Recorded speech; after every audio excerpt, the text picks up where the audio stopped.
Hey guys, what's up? How y'all doing? I'm here to talk to you guys about the new episode of One Piece, which is on episode 1136. This episode right here was very good, and depending on your point of view, it could be pretty bad and how you perceive it. But to me, I thought it was really well done. Good job, Toei, and I'm looking forward to the next episode. And if not, by all means, let's just get this started right away. Sorry, I'm a little tired. Let's go.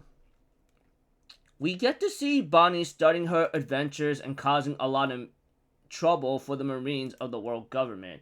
By that time, Kuma himself cannot see Bonnie at all because he's keeping his promise, and there are reasons for that.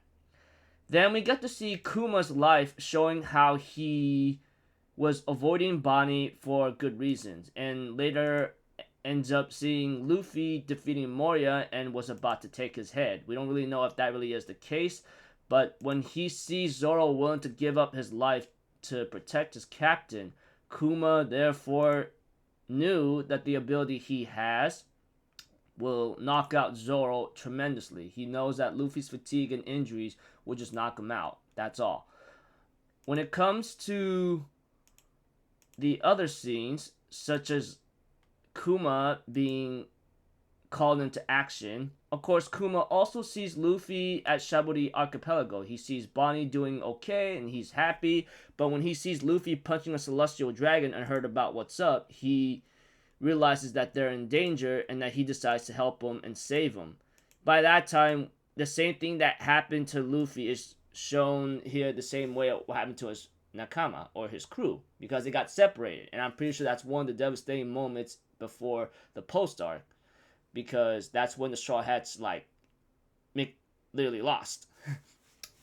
By that time, there are other extended dialogue to Kuma when Luffy says, "I couldn't save any of my friends or my Nakama," but Kuma says, "That's not true.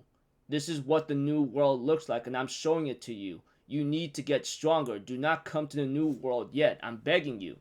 Although Kuma would like to say that out loud, it will get him into major trouble. So he says it in his mind and hopes that Luffy understands the message. Well, of course, that message is delivered unintentionally or indirectly when Rayleigh tells Luffy, like, "Hey man, you gotta get stronger. I'll teach you how to use haki," and much more. So by that time, there was a scene with Vegapunk trying to talk to Saturn, and Saturn says, "Hey, I got another thing to do. I want you to place a self-destruct mechanism in Kuma." And Vegapunk's like, "Are you serious right now? He's already under your control. What is the deal here?"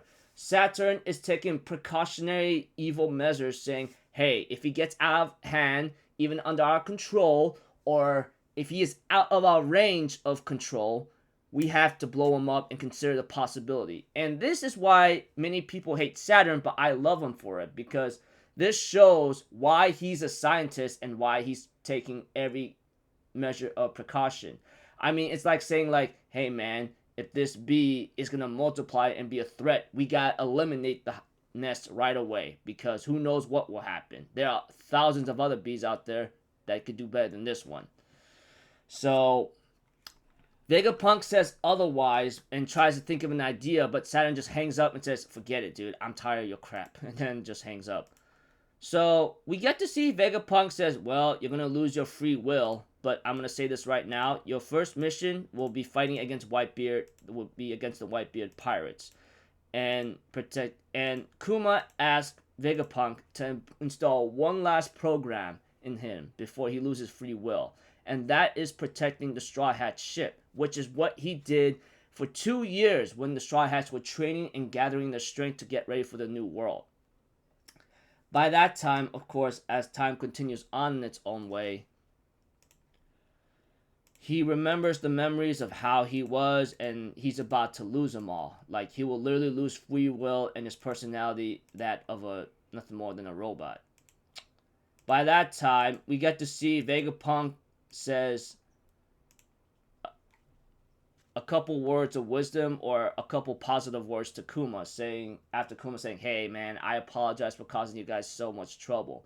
But Vegapunk says otherwise, saying that you are human, you are meant to cause trouble.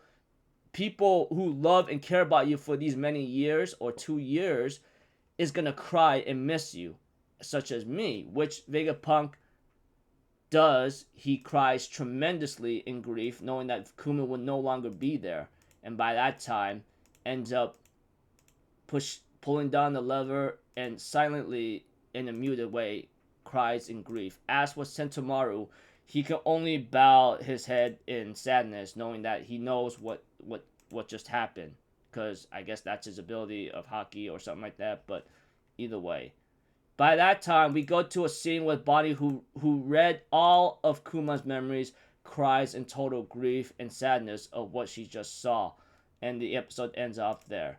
Preview next episode. I'm looking forward to it. I'm not going to say the title because it's going to give too much away. If you guys are manga readers, you get the idea. So if anything else, that's about it. I'll see you guys in the next video, and I'm looking for the next episode of One Piece. I'm Alpha Zero. Have a good day, and I'll see you guys next time, alright?